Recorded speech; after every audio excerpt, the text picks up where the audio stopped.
Shalom jemaat yang dikasihi Tuhan, mari sore hari ini kita beribadah bersama-sama kepada Tuhan.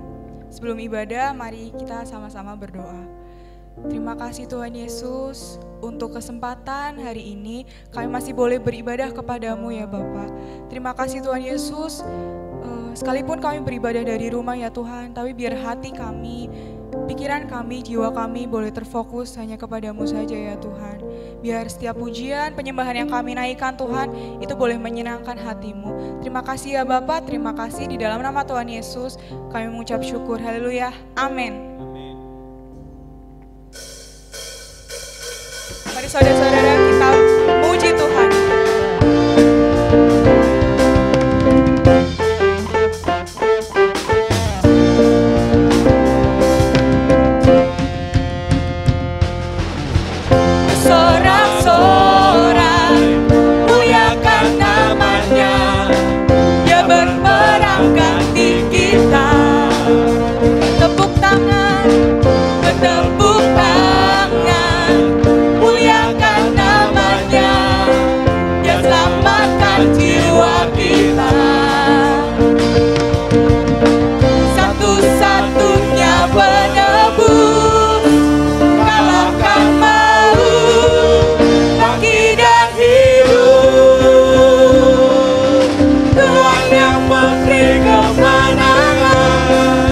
Bersama kita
Tuhan. Kami percaya Tuhan, Kau sumber pengharapan kami, Kau sumber perlindungan kami ya Tuhan.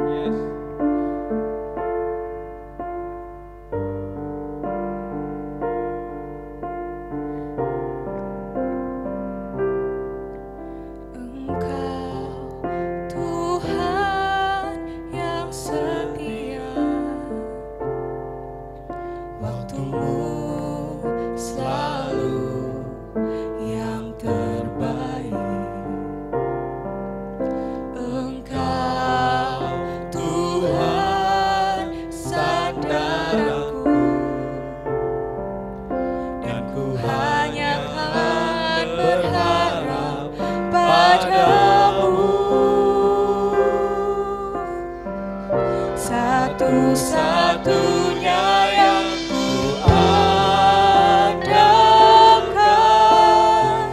satu-satunya yang ku percaya. Engkau sumber kekuatan, sumber pengharapan, sumber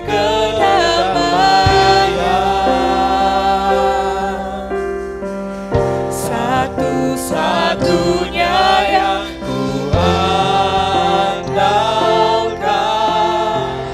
satu-satunya yang ku percaya. Engkau Tuhan memberkati, Tuhan penyembuhku, Tuhan pemulihku.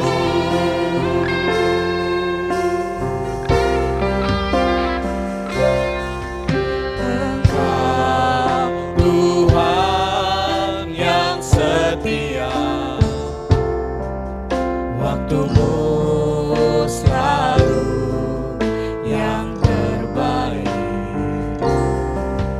Engkau Tuhan sandaranku,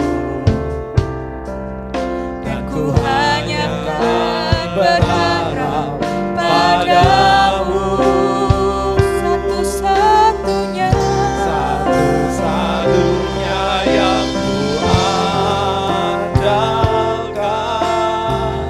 satu-satunya yang ku percaya. Engkau sumber kekuatan, sumber pengharapan, sumber kedamaian. Satu-satunya yang ku andalkan, satu-satunya yang ku percaya. Engkau Tuhan memberkati, Tuhan penyembuhku, Tuhan pemulihku. Katakan dengan imanmu, satu-satunya yang ku andalkan, satu-satunya yang ku percaya. Engkau sumber kekuatan, sumber pengharapan, yes Tuhan, sumber kedamaian.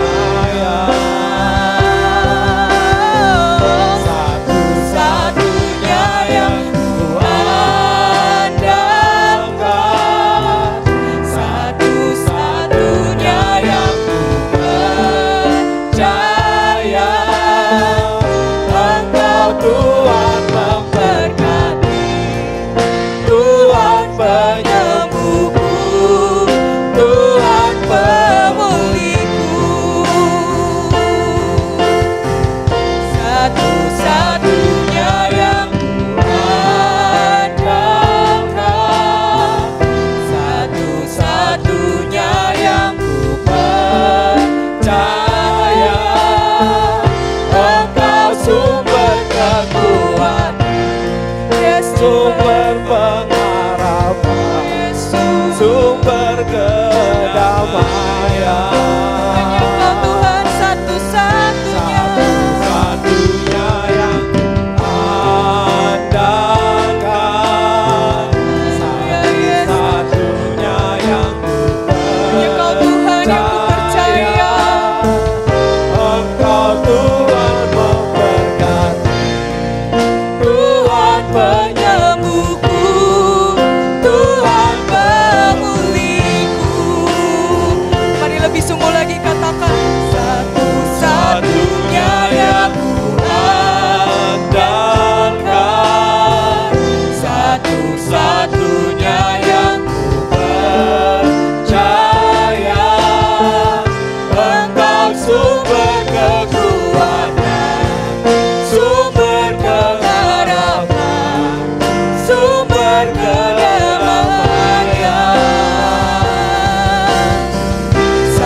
satu-satunya yang ku percaya. Engkau sumber kekuatan, sumber pengharapan, sumber kedamaian.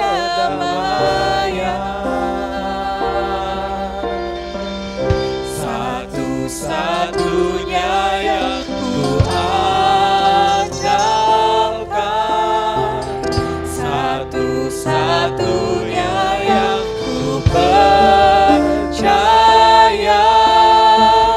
Engkau Tuhan memberkati, Tuhan penyembuhku, Tuhan pemulihku. Satu-satunya yang ku andalkan, satu-satunya yang ku percaya. Engkau sumber kekuatan, sumber pengharapan, sumber kedamaian. Satu-satunya yang ku andalkan, satu-satunya yang ku percaya. Engkau Tuhan memberkati, Tuhan penyembuhku, Tuhan pemulihku. Engkau Tuhan memberkati, Tuhan penyembuhku, Tuhan pemulihku. Yes Tuhan, terima kasih Tuhan Yesus, terima kasih ya Bapa. Kau sungguh Tuhan yang setia, Kau Tuhan yang gak pernah tinggalkan kami. Terima kasih Tuhan, untuk kasih setiamu, untuk kebaikanmu di dalam hidup kami ya Bapa, untuk kekuatan yang Kau berikan Tuhan. Terima kasih ya Bapa, terima kasih Kau sudah berikan damai sejahtera buat kami di tengah keadaan yang seperti ini Tuhan. Biarkan iman kami terus bertumbuh di dalam-Mu ya Bapa. Terima kasih Tuhan Yesus, terima kasih. Sebentar Tuhan, firman-Mu akan disampaikan. Biar hati kami boleh terbuka ya Bapa. Biar kami boleh menerima kebenaran firman-Mu. Biar Roh Kudus ajar kami untuk kami boleh memahami setiap firman yang disampaikan. Biar Roh Kudus juga membantu kami untuk kami boleh merenungkan dan juga melakukannya. Terima kasih ya Bapa, terima kasih. Dalam nama Tuhan Yesus, haleluya. Amin.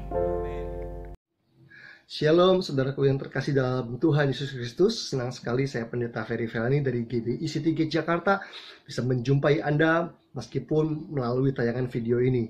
Tapi saya percaya ini tidak akan mengurangi sukacita kita untuk mendengarkan firman Tuhan, untuk belajar dari firman Tuhan. Dan hari ini saya ingin menyampaikan sebuah khotbah yang berjudul Christ-Centered Community. Christ-Centered Community. Saya percaya bahwa gereja adalah komunitas. Orang percaya harus hidup di dalam komunitas ilahi, di mana melalui komunitas ini kita mengalami pertumbuhan di dalam Kristus.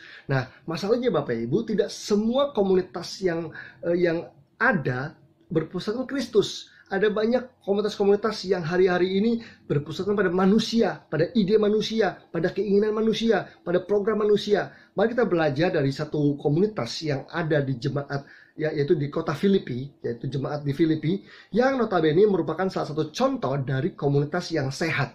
Nah, saya ajak kita semua untuk membuka Filipi pasal yang kedua, ayat yang pertama sampai dengan ayat yang ke-11, untuk kita bisa belajar tentang bagaimana komunitas yang sehat bisa dibangun dengan berpusatkan pada Kristus. Filipi 2 ayat yang pertama sampai dengan ayat yang ke-11. Bapak Ibu Saudara terkasih, surat Filipi adalah surat yang ditulis oleh Rasul Paulus di dalam penjara. Di tengah-tengah dia di lockdown, nggak bisa kemana-mana, dia menulis sebuah surat kepada jemaat di kota Filipi dengan nada yang sangat positif, karena jemaat di Filipi adalah salah satu jemaat yang bertumbuh dengan baik, bertumbuh dengan sehat, memiliki kehidupan rohani yang sehat. Tidak seperti halnya beberapa jemaat di kota lain seperti di Galatia atau di Korintus gitu ya. Kalau kita membaca kitab 1 Korintus, kita menemukan bagaimana Paulus dengan tegas dan keras menegur jemaat tersebut karena adanya ketidakdewasaan rohani dalam jemaat. Dan juga di kitab Galatia kita menemukan bagaimana Paulus juga bernada tegas dan keras untuk mengkoreksi jemaat yang mengalami kemunduran rohani dalam kehidupannya.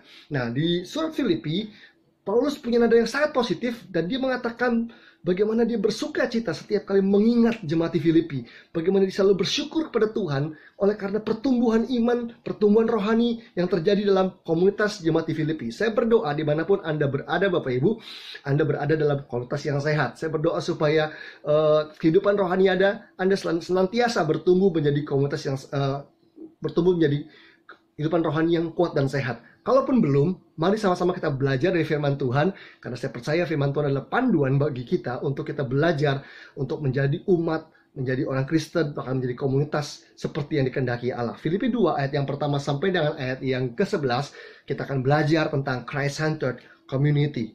Ya, saya akan mulai dari ayat yang pertama Bapak Ibu. Firman Tuhan bilang begini, nasihat supaya bersatu dan merendahkan diri seperti Kristus. Itu adalah judul perikopnya.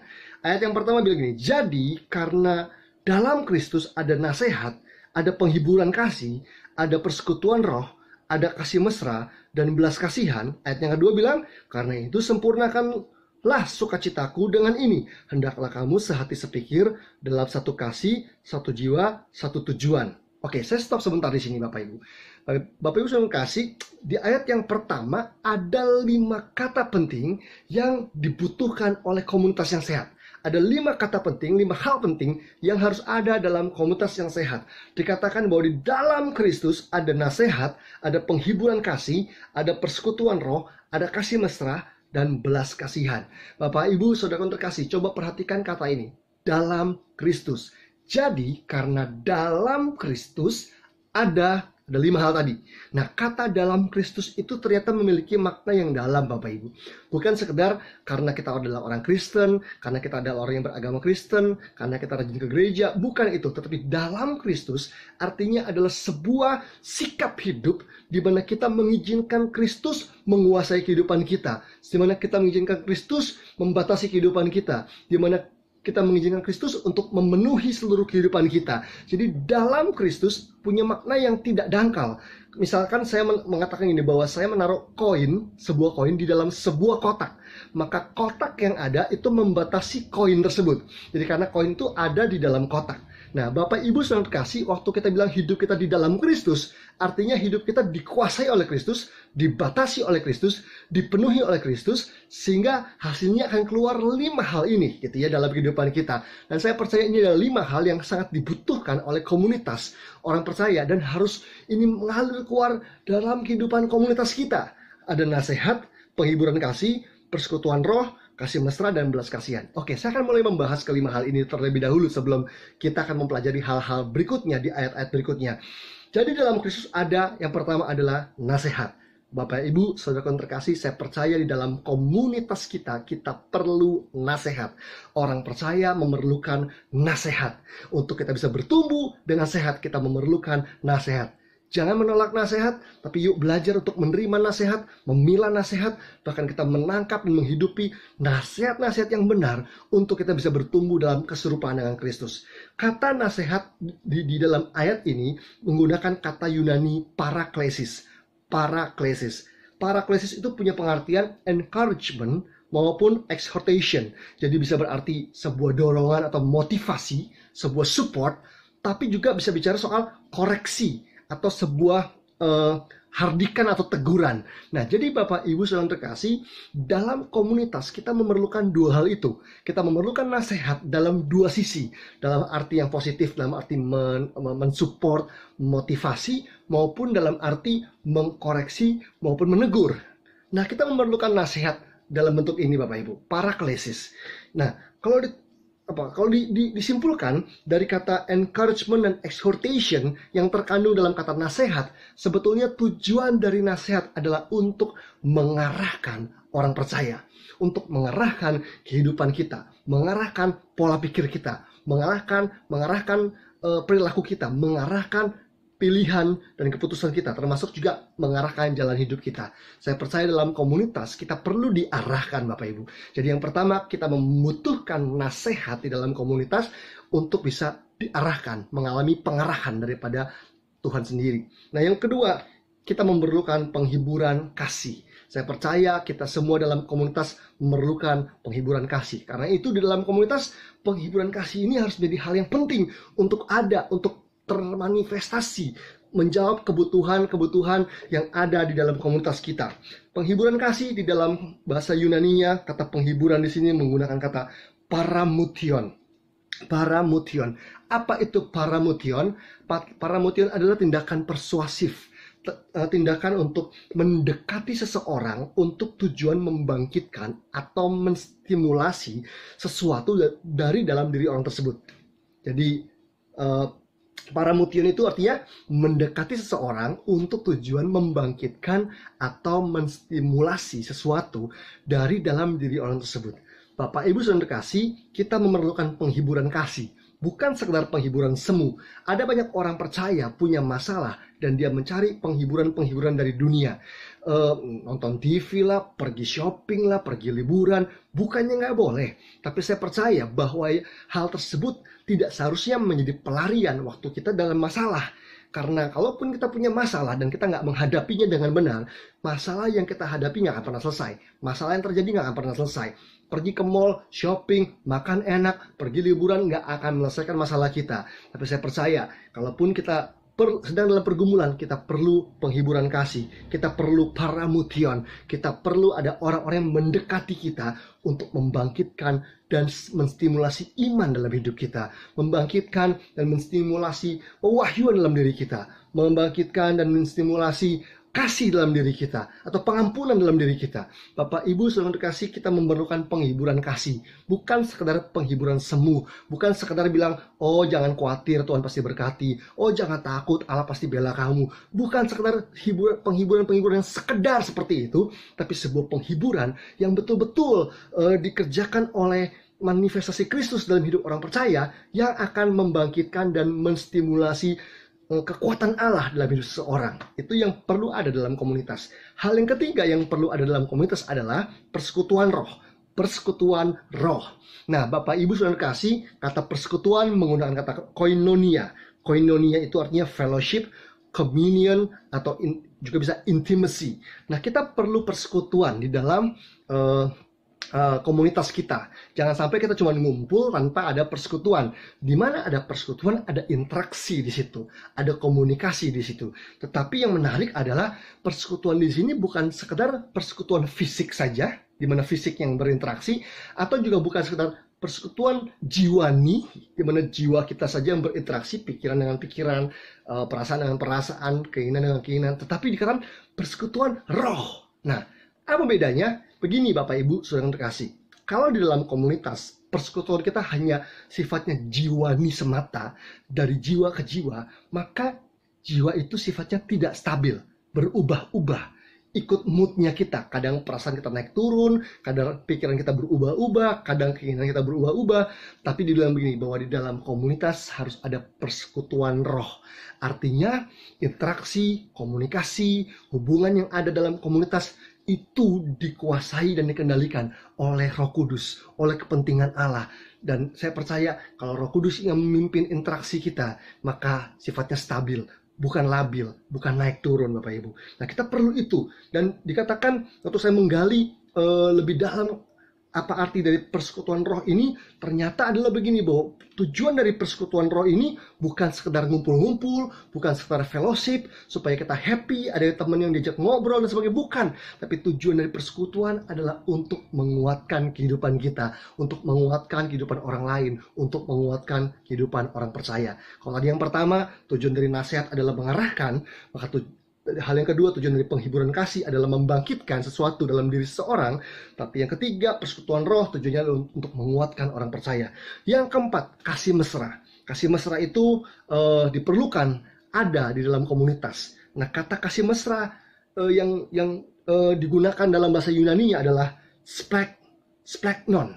splagnon, gitu Bapak Ibu. Splagnon itu bisa berarti compassion atau affection, bisa berarti belas kasihan. Nah, tetapi ini yang saya ingin tekankan Bapak Ibu, bahwa splagnon itu salah satu terjemahan yang saya pernah baca di salah satu buku adalah seperti orang buang hajat, seperti orang ingin buang air besar, sesuatu yang tidak tertahankan untuk dikeluarkan gitu ya. Kalau nggak dikeluarkan jadi sakit. Nah, splagnon itu seperti Tuhan menaruh kerinduannya di hati kita, menaruh kasihnya di dalam hati kita yang bikin kita nggak tahan untuk tidak mengalirkannya dalam hidup orang lain. Dan target dari splagnon ini adalah saudara seiman kita, orang-orang terdekat dengan kita. Karena itu tujuan dari kasih mesra adalah untuk menyatukan orang percaya, menyatukan keluarga Tuhan. Nah, yang terakhir yang dibutuhkan dalam komunitas adalah belas kasihan. Belas kasihan. Di dalam bahasa Yunaninya, di dalam ayat ini menggunakan kata oiktirmos. Oiktirmos artinya pity or mercy atau mercy, bisa diartikan sebagai kemurahan gitu ya. Nah, dalam komunitas kita memerlukan belas kasihan ini, oiktirmos ini.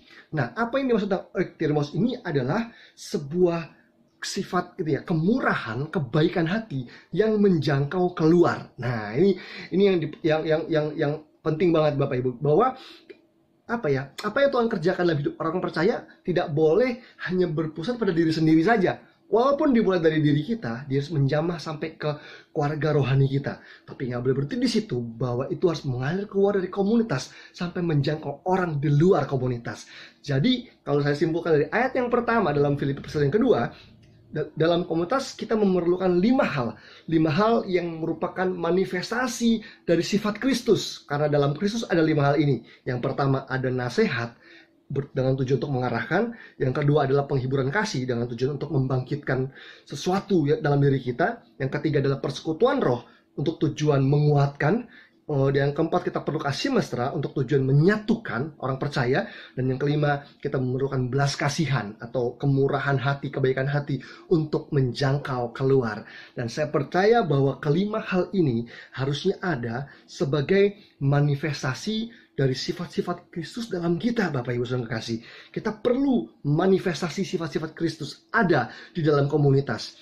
Ketika kita mendengar kata manifestasi, kebanyakan orang berpikir manifestasi itu hubungannya dengan kuasa Allah, dengan kuasa Tuhan gitu ya. Tapi saya percaya bahwa fondasi bagi manifestasi kuasa Kristus adalah manifestasi sifat-sifat Allah, manifestasi karakter Kristus. Itu harus menjadi fondasi bagi manifestasi kuasa Allah, Bapak Ibu. Nah, karena itu kita perlu belajar memperlengkapi diri kita untuk menjadi orang-orang yang memiliki the manifestation of Christ, yaitu sifat-sifatnya dan karakternya dalam kehidupan kita orang percaya. Dan berikutnya kita masuk pada ayat yang kedua. Mari kita baca ayat yang kedua. Karena itu sempurnakanlah sukacitaku dengan ini, hendaklah kamu sehati sepikir dalam satu kasih, satu jiwa, dan satu tujuan.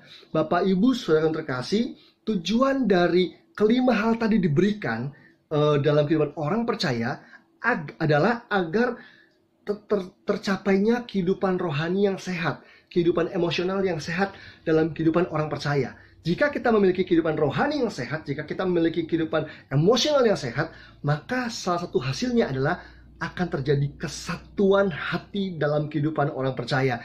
Kita perhatikan di sini ada kata ini. Karena itu sempurnakanlah sukacitaku dengan ini, hendaklah kamu sehati sepikir dalam satu kasih, satu jiwa, dan satu tujuan. Bapak Ibu Saudara terkasih, di sini ada kata satu diulang-ulang gitu ya. Satu kasih, satu jiwa, satu tujuan, sehati, sepikir. Saya percaya yang dimaksud dengan satu hati, satu jiwa, satu tujuan, sepikir dan sebagainya bukan berarti semuanya harus seragam, bukan berarti semuanya harus sama. Saya percaya dalam komunitas kita harus menghargai keragaman dan perbedaan-perbedaan, Bapak Ibu. Mungkin cara kita mengasihi berbeda dengan orang lain.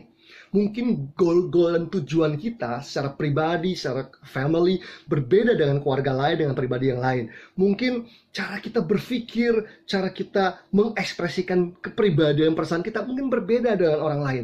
Tapi yang dimaksud dengan satu hati, satu jiwa, satu tujuan adalah bagaimana hal yang berbeda-beda ini di dalam komunitas bisa disatukan oleh kepentingan Kristus, disatukan oleh kepentingan Kristus, disinergikan Bapak Ibu. Kalau kita mengenal kata sinergi, maka kata sinergi sebetulnya berasal dari kata synchronize energy, energi yang berbeda-beda disinkronkan untuk menjadi satu dan timbul kekuatan yang lebih besar daripada itu. Nah, di dalam komunitas harus ada sinergi Bapak Ibu, di mana hal yang berbeda-beda disatukan oleh kepentingan Kristus. Dan tanpa kehidupan rohani yang sehat, kita nggak akan bisa mengalami unity. Akan selalu ada konflik, akan ada selalu perbedaan, akan ada selalu pertentangan dan sebagainya. Tetapi saya percaya ketika orang percaya diizinkan untuk didewasakan oleh Tuhan, maka dalam perbedaan yang ada kita bisa menjadi satu dalam kepentingannya Tuhan.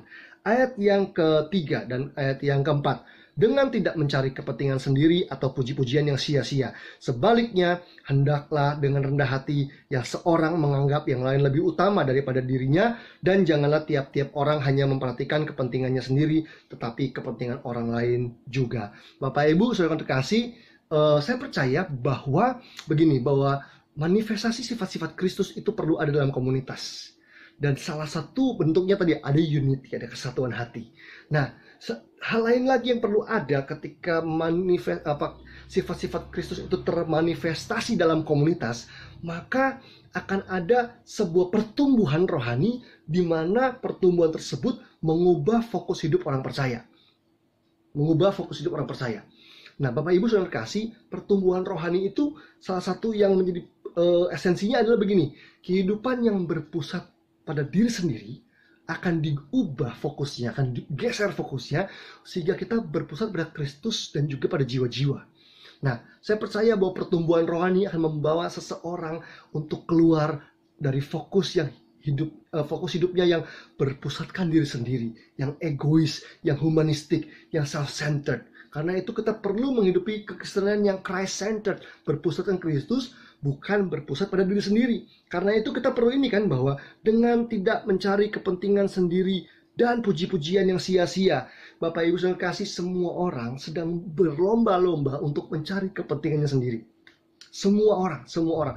Tapi saya percaya di dalam komunitas ilahi berbeda. Kita diajar untuk tidak mencari kepentingan sendiri atau pujian-pujian yang sia-sia. Puji-pujian itu sia-sia. Mungkin kita senang mendengarnya, mungkin kita senang menerimanya, kita berbunga-bunga terbuai waktu dipuji. Tetapi kita nggak boleh terbuai dengan pujian, karena pujian bisa menjatuhkan kita, bisa membuat kita sombong, membuat kita lupa diri dan sebagainya. Yuk, kalau kita terima pujian, handle dengan baik. Saya sering bilang begini pada anak-anak rohani saya, entah itu pujian, entah kritikan, dua-duanya jangan dimasukin hati. Saya bilang pada orang-orang yang saya pimpin, entah kamu dipuji, entah kamu dikritik, dua-duanya jangan dimasukin hati. Maksudnya begini, ambil yang baik, sisanya buang aja. Karena hidup kita harus terus berlanjut, hidup kita harus terus jalan, masih ada hal-hal baik lainnya yang Tuhan sediakan di masa depan. Jangan terbuai dengan pujian, jangan hancur dengan kritikan, ambil apa yang baik, dan dua-duanya jangan dimasukin hati. Dan yuk keep on moving, yuk terus berjalan ke masa depan gitu ya. Nah, karena itu Bapak Ibu saudara kasih, kita diajar untuk tidak mencari kepentingan diri sendiri atau puji-pujian yang sia-sia. Sebaliknya katanya, hendaklah dengan rendah hati yang seorang menganggap yang lain lebih utama daripada dirinya sendiri. Bapak Ibu saudara terkasih, di dalam komunitas yang Christ-centered, kita diajar untuk menganggap orang lain lebih utama daripada diri kita. Dan itu hanya bisa terjadi dengan adanya kerendahan hati. Dengan rendah hati menganggap yang seorang lebih utama daripada dirinya. Wow, itu yang Tuhan mau terjadi dalam komunitas yang berpusatkan Kristus. Fokus kita nggak diri sendiri, fokus kita adalah pada jiwa-jiwa, fokus kita adalah pada saudara rohani kita. Sudahkah kita punya hatinya Tuhan, matanya Tuhan untuk melihat kebutuhan orang-orang di sekitar kita? Yuk, buat kita yang sudah menjadi dewasa rohani, Bapak Ibu saudara kasih, berhenti hanya menuntut minta diperhatikan, minta dimengerti, tapi belajar mulai memperhatikan orang lain dan mengerti orang lain. Bahwa ada orang-orang di sekitar kita yang punya kebutuhan yang kadang-kadang tak terungkapkan, kadang-kadang mereka gak cerita, tapi kalau kita jadi orang yang mau memperhatikan dan peduli, saya percaya kita bisa menangkap bahwa ada kebutuhan, ada sinyal-sinyal bahwa orang-orang tertentu, bahkan saudara rohani kita memerlukan pertolongan. Dan sebelum dia cerita, kita bisa menawarkan solusi, memberikan jawaban, memenuhi kebutuhannya sebagai manifestasi Kristus yang mengasihi dan mempedulikan mereka. Nah, Bapak Ibu saudara kasih, ini penting ada dalam kehidupan kita orang percaya.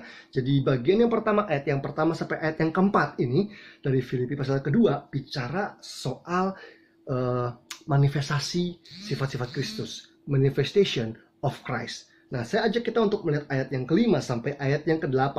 Ayat yang kelima sampai ayat yang ke-8 dikatakan begini. Ayat 5 sampai ayat yang ke-8. Hendaklah kamu dalam hidupmu bersama, perhatikan, hendaklah kamu dalam hidupmu bersama, artinya dalam konteks hubungan, dalam konteks relationship, dalam konteks bagaimana kita berrelasi dalam kehidupan kita sehari-hari, dalam hidupmu bersama, menaruh pikiran dan perasaan yang terdapat juga dalam Kristus Yesus. Jadi Tuhan bilang begini Bapak Ibu, jadi firman Tuhan bilang begini, dalam kita membangun hubungan, dalam hidupmu bersama, kamu harus menaruh pikiran dan perasaan yang terdapat dalam Kristus Yesus. Wow. Saya percaya hidup kita setiap hari diwarnai dengan hubungan-hubungan. Dengan keluarga, dengan anak, dengan orang tua, dengan teman di kampus, teman di kantor, bisnis, dan sebagainya. Tapi Tuhan mau kita nggak sekedar bangun hubungan, tapi dalam kita membangun hubungan dengan orang lain, kita perlu menaruh pikiran dan perasaan yang terdapat dalam Kristus Yesus. Waktu kita difitnah, waktu kita ditipu, waktu kita disalahpahami, waktu kita dapat konflik dan sebagainya, waktu kita gemes dan jengkel dengan sikap seseorang dan sebagainya, kita perlu menaruh pikiran dan perasaan yang terdapat dalam Kristus Yesus dalam setiap hubungan yang ada dalam kehidupan kita, Bapak Ibu. Nah, seperti apa pikiran dan perasaan Kristus itu? Ada di ayat yang berikutnya, di ayat yang ke-6. Yang walaupun dalam rupa Allah tidak menganggap kesetaraan dengan Allah itu sebagai milik yang harus dipertahankan, melainkan telah mengosongkan dirinya sendiri dan mengambil rupa seorang hamba dan menjadi sama dengan manusia, dan dalam keadaan sebagai manusia ia telah merendahkan dirinya dan taat sampai mati, bahkan sampai mati di kayu salib. Bapak Ibu saudara kasih, waktu kita disuruh memiliki pikiran dan perasaan Kristus, kita diberitahu seperti apa pikiran dan perasaan Kristus. Kristus adalah teladan kita, di mana dia telah mengosongkan dirinya, tidak menganggap kesetaraan dengan Allah sebagai milik yang harus dipertahankan, melainkan mengosongkan diri. Bapak Ibu saudara kasih, bersediakah kita untuk mengosongkan diri? Kita mungkin punya jabatan, kita mungkin punya kebanggaan, kita mungkin punya prestasi, tapi Tuhan mau, bersediakah kita tidak memegang erat itu semua, tapi bersedia mengosongkan diri seperti Kristus. Tujuan dari mengosongkan diri adalah supaya kita bisa melayani, supaya kita bisa mengambil rupa seorang hamba, supaya kita bisa melayani. Dan tujuan dari melayani lagi adalah supaya kita bisa menaati Bapa dengan segala resikonya. Bapak Ibu saudara terkasih, kalau saya simpulkan ayat yang ke-5 sampai ayat yang ke-8 ini bicara soal mentality of Christ, mentalitas Kristus. What is mentality of Christ? Apa itu mentalitas Kristus? Bapak Ibu saudara terkasih, mentalitas itu adalah begini, kekuatan yang terbangun karena pertumbuhan sifat-sifat Kristus dalam diri kita. Sekali lagi, mentalitas adalah kekuatan yang terbangun oleh karena pertumbuhan dari sifat-sifat Kristus dalam diri kita. Jadi kalau kita sudah bertumbuh dalam sifat-sifat Kristus, itu mulai ada pertumbuhannya. Pertumbuhan tersebut akan membentuk kekuatan, akan membangun sebuah kekuatan yang akhirnya melalui kekuatan tersebut menentukan bagaimana kita bisa merespon, gitu ya, memberi respon, membuat keputusan dan pilihan di tengah-tengah tekanan, tantangan atau situasi yang terjadi di sekitar kita. Sekali lagi, mentality adalah kekuatan yang terbangun oleh karena adanya pertumbuhan dalam sifat-sifat Kristus dalam diri kita yang menentukan cara kita merespon terhadap tekanan, tantangan, dan situasi di sekitar kita. Bapak Ibu saudara terkasih, kita perlu mentality of Christ di tengah-tengah tantangan, tekanan yang terjadi, supaya kita tidak jadi korban. Kita nggak boleh punya mentalitas korban. Kita harus memiliki mentalitas Kristus yang tadi tidak menganggap kesetaraan dengan Allah sebagai milik yang dipertahankan, tapi berani mengosongkan diri dan menjadi hamba dan mau melayani, bahkan menaati kehendak Bapa dengan segala resiko dan konsekuensinya. Bapak Ibu saudara kasih, kenapa mengosongkan diri itu penting? Saya ingat beberapa tahun yang lalu ada seorang teman saya memberitahu saya bahwa gini, spiritual growth atau pertumbuhan rohani bukanlah self-development. Dia bilang begitu. Pertumbuhan rohani, spiritual growth, bukanlah self-development. Self development itu adalah pengembangan diri. Dia bilang bahwa pertumbuhan rohani itu sebetulnya tidak sama dengan pengembangan diri. Karena pertumbuhan rohani bukan soal self development, tapi self losing. Self losing, kita kehilangan diri sendiri.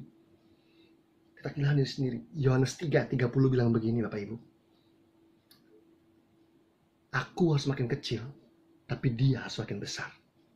Kristus harus makin bertambah-tambah, aku harus makin berkurang. Seorang hamba Tuhan dari China bernama Watchman Nee pernah bilang begini, pertumbuhan rohani adalah berkurangnya sifat-sifat manusiawi dalam diri kita dan bertambahnya sifat-sifat Allah dalam diri kita. Itu pertumbuhan rohani. Jadi pertumbuhan rohani bicara soal self-losing. Bukan waktu kita egonya tambah besar, tambah bangga sama diri sendiri. Bukan itu. Tapi waktu kita bersedia mengosongkan diri. Diri kita jadi kosong. Tapi Kristus makin nyata dalam kehidupan kita. Nah, dari situ akan terbentuk mentalitas untuk melayani dan taat pada Bapa gitu ya. Jadi yang kita perlukan bukan hanya manifestasi dari sifat-sifat Kristus, tapi juga mentalitas Kristus harus ada dalam kehidupan kita. Kenapa dua hal ini penting? Karena akan menjadi dasar bagi hal yang ketiga, Bapak Ibu, yaitu di ayat yang ke-9 sampai dengan ayat yang ke-11. Itulah sebabnya Allah sangat meninggikan dia dan mengaruniakan kepadanya nama di atas segala nama, supaya dalam nama Yesus bertekuk lutut segala yang ada di langit dan yang ada di atas bumi dan yang ada di bawah bumi, dan segala lidah mengaku Yesus Kristus adalah Tuhan bagi kemuliaan Bapa. Ayat 9 sampai dengan ayat 11 ini kalau saya simpulkan bicara soal mission of Christ. Mission of Christ. Dikatakan bahwa itulah sebabnya Allah sangat meninggikan dia dan mengaruniakan kepadanya nama di atas segala nama, supaya seluruh bumi itu bertekuk lutut dan mengaku Yesus adalah Tuhan. Bapak Ibu saudara kasih, penekanan atau inti dari mission of Christ, misi Kristus adalah meninggikan Kristus. Dikatakan tadi, itulah sebabnya Allah sangat meninggikan dia. Jadi esensi atau inti dari misi Allah adalah meninggikan dia. Bukan sekedar aktivitas sumbang menyumbang saja, bukan sekedar pergi ke daerah-daerah terpencil saja, tapi esensinya adalah meninggikan Kristus. Yang ditinggikan bukanlah pendeta, bukanlah merek gereja, bukanlah program gereja, tapi dalam misi kita, apapun yang kita kerjakan harus meninggikan Kristus dan membawa kemuliaan bagi Bapa. Itu yang harus ada dalam misi kita, Bapak Ibu yang kasih. Saya percaya bahwa misi bukanlah pekerjaan seorang misionaris atau pendeta saja. Tapi saya percaya bahwa mission of Christ diberikan kepada semua orang percaya, agar semua orang percaya bergerak dalam misi Allah. Dan kita diberi bekal dua hal tadi. Yang pertama adalah harus ada manifestasi dari sifat-sifat Kristus dalam diri kita. Yang kedua harus ada mentality of Christ, kekuatan yang terbangun oleh karena pertumbuhan rohani dalam diri kita, yang akan memberikan kita kemampuan untuk memberi respon yang tepat, yang benar di tengah-tengah tekanan, tantangan yang terjadi dalam situasi kita. Tujuan dari mentality adalah karena melalui mentality kita akan mengerjakan mission of Christ. Jadi kita perlu mentality of Christ untuk mengerjakan mission of Christ. Bapak Ibu saudara kasih, saya berdoa supaya di dalam komunitas kita yang sehat ada tiga hal ini. Ada manifestasi sifat-sifat Kristus, ada mentalitas Kristus, dan ada misi Kristus. Ketiga hal ini harus menjadi pilar dalam komunitas kita yang sehat. Dan saya berdoa supaya kiranya komunitas di mana Bapak Ibu berada akan menjadi komunitas yang sehat, yang bergerak sesuai dengan ritmenya Tuhan, sesuai dengan isi hati Tuhan, untuk mulai membuat pertumbuhan rohani yang sejati itu terjadi dalam komunitas, yang akhirnya membawa orang saling peduli dalam komunitas sampai menjangkau keluar, menyentuh keluar, membawa isi hati Tuhan ke tengah-tengah dunia. Bapak Ibu saudara kasih, saya percaya penting bagi kita pribadi untuk mengetahui kehendak Allah dalam hidup kita. Amin. Penting bagi kita secara pribadi mengetahui kehendak Allah dalam hidup kita. Tapi jangan berhenti di situ. Kita perlu juga jadi orang-orang yang peduli untuk menolong orang lain menemukan kehendak Allah dalam kehidupannya. Karena itu, yuk jadi komunitas yang bergerak inside out, dari dalam keluar, bahkan menjangkau sampai ke tempat yang jauh-jauh. Karena di situ ada hatinya Tuhan, dan detak jantungnya Tuhan adalah jiwa-jiwa. Isi hatinya Tuhan adalah jiwa-jiwa. Dan saya berdoa supaya lahir Christ-centered community dimanapun, di kota-kota, di bangsa Indonesia, bahkan sampai di bangsa-bangsa yang akan menjangkau bagi Tuhan dengan kekuatan yang sangat dahsyat.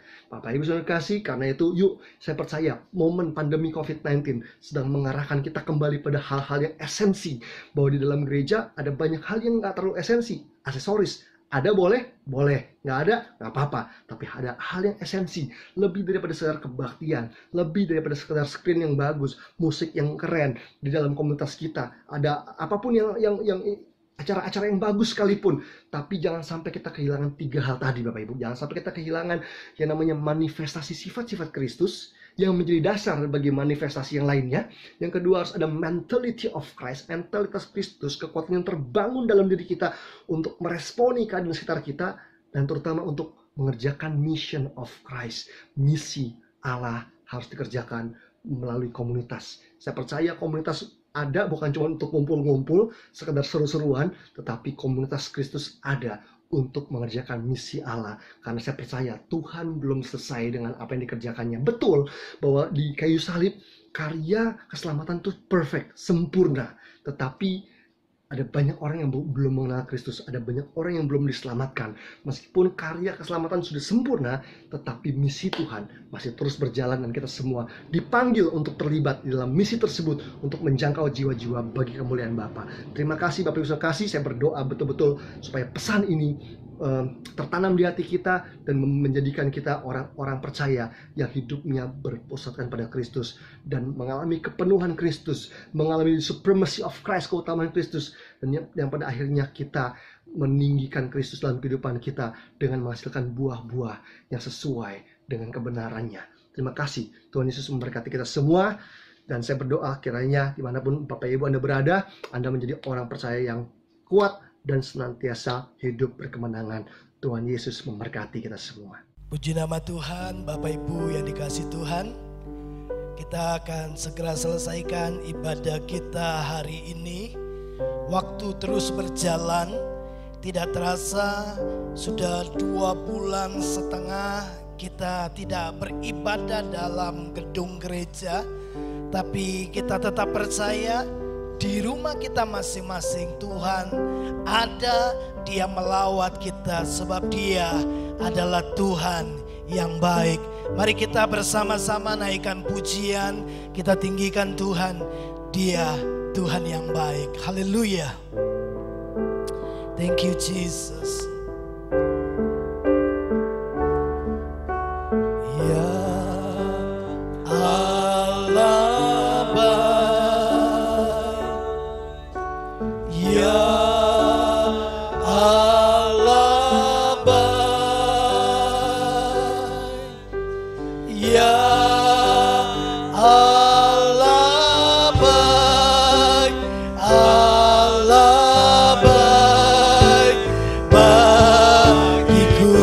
puji Dia, katakan Dia Allah yang baik. Yesus, haleluya. Ya Allah baik, ya Allah baik, Allah baik bagiku. Katakan ya Yesus baik. Yesus baik, ya Yesus baik, ya Yesus baik, ya Yesus baik, Yesus baik bagiku. Sekali lagi ya Allah baik, ya Allah baik. Kami puji Engkau, kami